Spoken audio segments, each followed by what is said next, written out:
Hi, everybody. DJ Yoakley here for a very special interview with a good friend of mine, Gary Althiser. We're talking wrestling late at night here.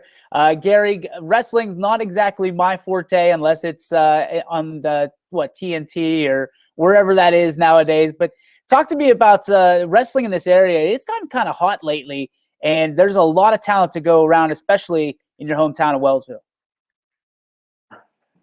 Yeah, there are some really good wrestlers around in the area. But if you only know about the square ring, you've been hanging around the Reiner boys too much. So you need to come to.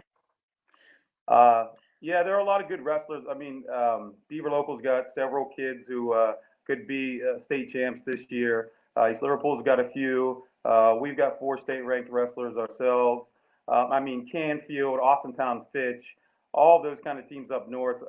Those are some of the best teams in the state. I think Canfield has finished in the top 10 like the last 4 years. Beaver Local's been right there with them. I know Austintown, Fitch. I believe they were regional runners-up this year. West Branch has got some really good kids on their team. So, I mean, Ohio is a really well respected and state when it comes to the sport. And there are a lot of good individuals who leave the state every year and head to the Division I ranks. That's fantastic. What I want to talk about first, you said it, 4 state-ranked Tigers. Talk about those young gentlemen and what they've been able to do this year. Well, Mason Sims, Jason Tice, Justin Sargent, Caden Weekly are the 4.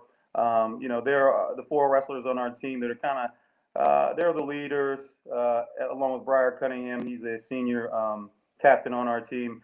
But those 4, yes, they're all state ranked. Jason and Justin are seniors. Mason's actually just a freshman, and Caden is a junior. So they've all put their work in. But Jason and Caden didn't start wrestling until they were freshmen. So they've kind of picked it up really nice. They're kind of naturals at the sport, and they've both made some noise. They were both OVAC placers this year, as Jason's second time. Justin Sargent's second time as an OVAC placer. Mason Sims was 4th place at the EOWL. So, I mean, these guys have really put in their work this year. They've all, won a tournament or 2 this year, scored us a bunch of team points there. It's just been a really exciting year having them. And then not just those 4, but we got 16 guys on the team. They've all contributed. We've won 3 tournaments as a team this year, and I preach to the kids, and so do the other coaches, that tournaments aren't won by your best guys. They're won by everyone else. Everybody else chipping in, winning a match or 2 or 3.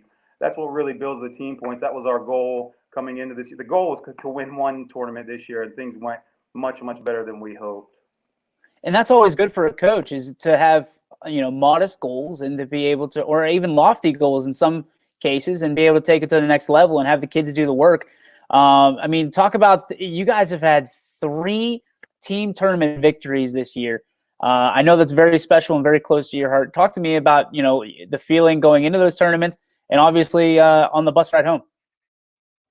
Well, the first tournament of the year, after about the 3rd round, we were climbing up in the team standings, and we haven't won a tournament score as a team in 10 years. So as the kids my wrestlers started seeing that their name on the board go up and up, I could see the intensity pick up. And man, the last couple of rounds we killed it. We ended up winning by 40-something points, and I was missing a couple of guys that day too. So I mean, that was huge for us. It was the first tournament of the year. And then we won our home tournament, the Buck Bailey tournament, in a really close battle with Beaver Local. I think we ended up winning by 7 points. It came down to the end. And then last week on Saturday, we won our league, the EOAC, and we were losing going into the last round, but I believe we went 9-3 in the last round and got several pins and put us over the top. So, it's been fantastic. I think it's been 26 years since we've won 3 tournaments in one season. 26 or 20, actually 1993, so 27 years since that's happened here as a school. And hey, you're right, it's been really special. I sometimes can't believe it. We also beat the defending state runners-up in a dual match at the regional dual tournament. We were regional semifinalists. We upset Rootstown, a really great team with a rich tradition in Division III, and we just happened to get the better of them that day. We won it by the last match of the day. So this year's been great. Excitement in your voice and your face. It warms my heart, man, because you guys have been through the ringers. You're league champions this year, the EOAC, first time ever. So talk to me about what that means to you, how that changes your goals moving forward, and what it means to not only your program but to the school. Well, I think we're the first boys team to win a league, the EOAC league.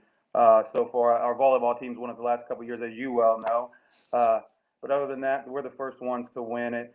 And it does mean something to win the league championship. We were runners-up last year, and I knew last year I was okay with being a runner-up because I knew what I had coming up, and I knew we were going to be better.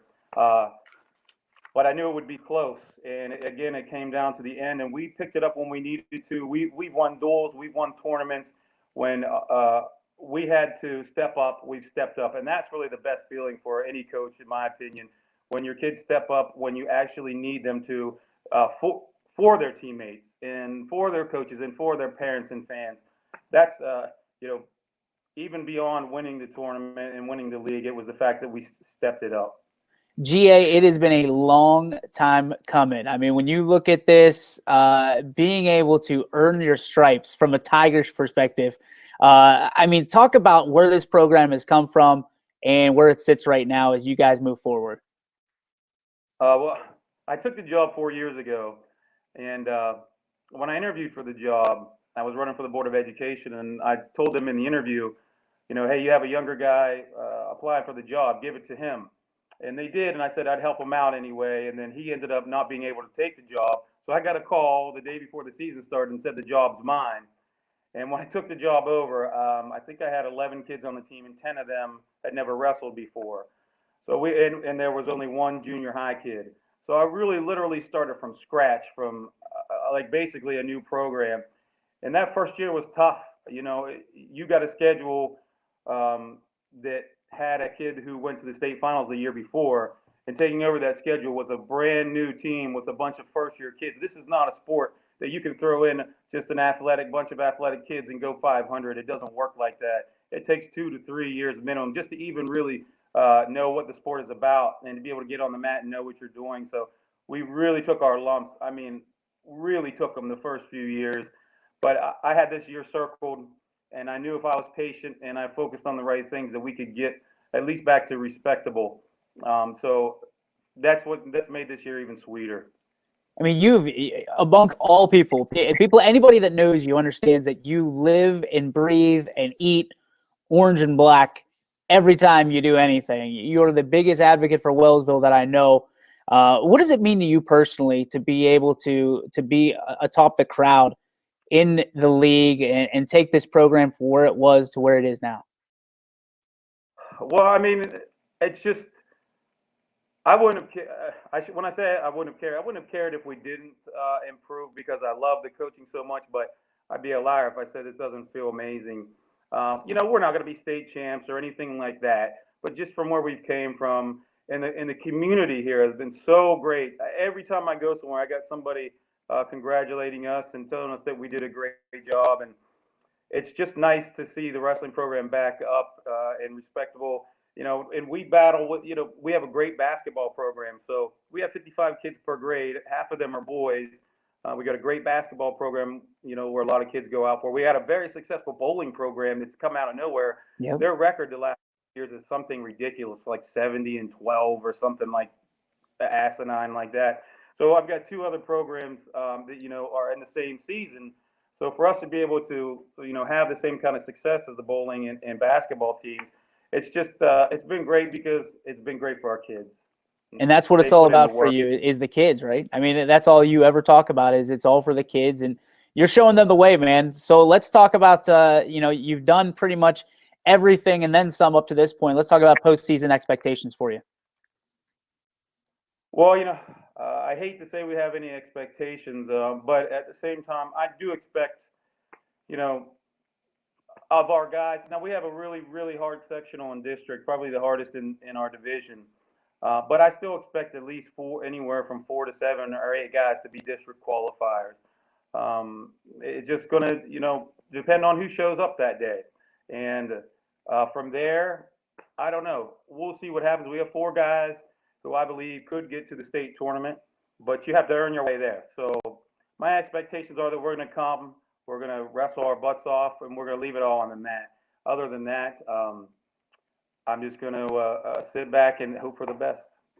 I love it, man. One more question before I let you go. Other teams to keep an eye on around the area. I mean, I know you know Wellsville very well, but I know you are a huge wrestling fan, and you love to watch these other teams and these other cats in excellence in action. So talk to me about what we can expect from this area to succeed.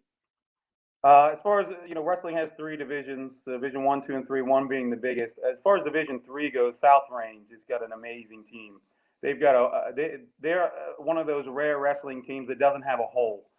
From 106 to heavyweight, they've got anywhere from competitive to very, very good kids, like state placers on their team. And they were regional champs, a dual team champs, which means they're one of the top 8 teams in the state. And they've got several kids on their team that's probably going to head to Columbus, and a couple that'll probably be on the podium. For Division 2, that's the middle division. Beaver Local's got several kids. Skylar Lazier, he could be at the top of the podium. Logan Hours, Logan Krulik. They've Cole McComas. He's a 3-time state finalist.